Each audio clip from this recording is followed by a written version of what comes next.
আসসালামু আলাইকুম everyone, welcome back to my channel. আবারও একটা নতুন রেসিপি নিয়ে হাজির হলাম। আজকে তৈরি করে দেখাচ্ছি টক ঝাল মিষ্টি চালতার আচার। বছরের এই সময়টাই কিন্তু বাজারে অনেক চালতা পাওয়া যাচ্ছে, আর সেই চালতা দিয়ে আচার বানিয়ে আমরা কিন্তু সারা বছর চালতার স্বাদ নিতে পারি। চালতা আচার বানানোর জন্য আমি এখানে 2টা চালতা নিয়েছি। একটু ফ্রেশ দেখে চালতা 2টা নিতে হবে। এবার চালতাটাকে আমি ভালো করে ধুয়ে এবার কেটে নিব। চালতাটা কাটার সময় একটু সাবধানে কাটতে হবে, কারণ চালতাটা কিন্তু একটু শক্ত টাইপের হয়। চালতাটাকে কিন্তু আমি প্রথমে মাঝ বরাবর কেটে নিয়েছি, এরপরে আমি আবার ভাগ করে নিয়েছি। আর এবার আমি মধ্যের যে অংশটা থাকে এটা ফেলে দিব, এটা একদম নেওয়া যাবে না। আর চালতার ভিতরের অংশটা কিন্তু পার্ট পার্ট থাকে, এবার আমি সেই পার্টগুলোকে খুলে নিচ্ছি। এবার চালতাটাকে কিন্তু আমি একটু লম্বালম্বি করে কেটে নিব। জাস্ট এভাবে করে আমি সবগুলো চালতা কেটে নিব। আর এই সাইডের অংশটা কিন্তু একদম ফেলে দিতে হবে, এটা নেওয়া যাবে না।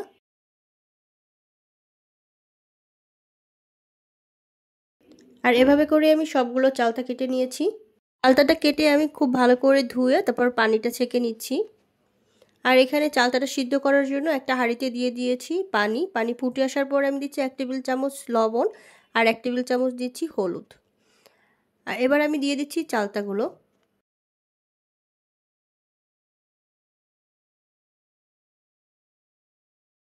চালতাগুলো দেওয়া হয়ে গেলে এবার আমি একটু নাড়া দিয়ে দিয়েছি, যাতে সমানভাবে সব দিকে সিদ্ধ হয়। এবার একটা ঢাকনা দিয়ে ঢেকে 4 থেকে 5 মিনিটের জন্য ওয়েট করব চালতাটা সিদ্ধ হওয়ার জন্য। আমার চালতাটা কিন্তু একদম সিদ্ধ হয়ে গিয়েছে। এবার আমি একটা ছাঁকনিতে পানিটা ছেঁকে নিব ভালো করে।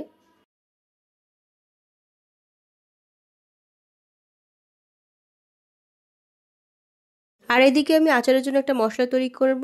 আর এই জন্য নিয়েছি শুকনো মরিচ 3টা, 1 টেবিল চামচ নিয়েছি ধনিয়া, আর 1 টেবিল চামচ নিয়েছি জিরা, আর 1 টেবিল চামচ দেবো পাঁচফোড়ন। চুলায় একটা তাওয়া বসিয়ে দিয়েছি। আর এবার আমি তাওয়াটা গরম হয়ে গেলে সবগুলো মশলা দিয়ে দিয়ে খুব ভালো করে ভেজে নিচ্ছি। আর ভাজা হয়ে গেলে সেটাকে আমি একটা ব্লেন্ডারে করে গুঁড়ো করে নিয়েছি। আর চালতাগুলো ঠান্ডা হয়ে গেলে এবার আমি চালতাগুলোকে শিলপাটা একটু থেতলে নিব। খুব একটা বেশি থেতলানো যাবে না, এতে করে কিন্তু টেস্টটা ভালো আসে না। আমি এখানে ভিডিওতে দেখাচ্ছি যে খুব হালকা একটু থেতলে নিয়েছি, জাস্ট এভাবে আধা ভাঙা করে। আর এভাবে করে আমি সবগুলো চালতাগুলোকে এভাবে হালকা আধা ভাঙা করে নিয়েছি। এবার চলে যাচ্ছি আচারের মূল রেসিপিতে। একটা কড়াই দিয়ে দিয়েছি আর দিয়েছি 1 কাপের মতো সরিষার তেল, দিচ্ছি 3টা শুকনো মরিচ আর দিচ্ছি 1 টেবিল চামচের মতো পাঁচফোড়ন। এবার দিচ্ছি 2 টেবিল চামচের মতো রসুন কুচি। এবার আমি এই সবগুলো মশলাকে একসাথে হালকা একটু ভেজে নিচ্ছি।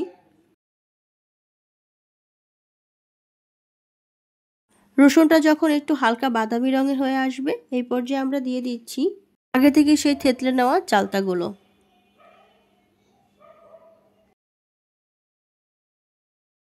এবার চালতাগুলোকে কিন্তু আমি এই তেলের ভিতরে হালকা একটু ভাজি করে নিব, এতে করে চালতাটা কিন্তু অনেক দিন ভালো থাকবে।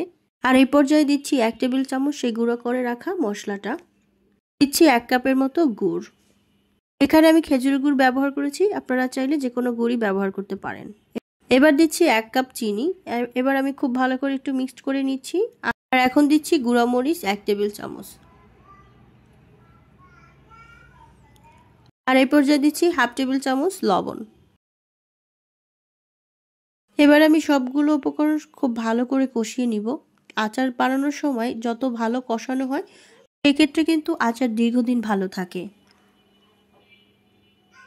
আর এই পর্যায়ে কিন্তু চুলার আঁচটা একদম মিডিয়াম আঁচে থাকবে। আর এখন আমি দিয়ে দিচ্ছি সে আগে থেকে গুঁড়ো করে রাখা মশলাটা।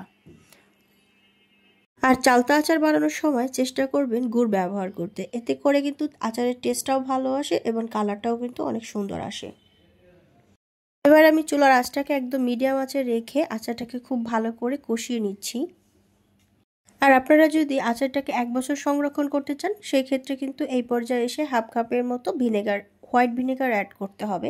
আমি যেহেতু অল্প পরিমাণে বানিয়েছি আর এই আচারটা 10 থেকে 15 দিন এমনিতেই ভালো থাকবে, এজন্য আমি ভিনেগার অ্যাড করিনি। আমি চেষ্টা করেছি খুব সহজভাবে চালতার রেসিপিটি শেয়ার করার। আশা করি আজকের রেসিপিটি আপনাদের ভালো লেগেছে। আর ভালো লাগলে অবশ্যই আমার চ্যানেলটাকে সাবস্ক্রাইব করে আমার চ্যানেলের পাশেই থাকবেন। দেখা হবে অন্য কোনো ভিডিওতে। আজকের মতো এই পর্যন্তই। আল্লাহ হাফেজ।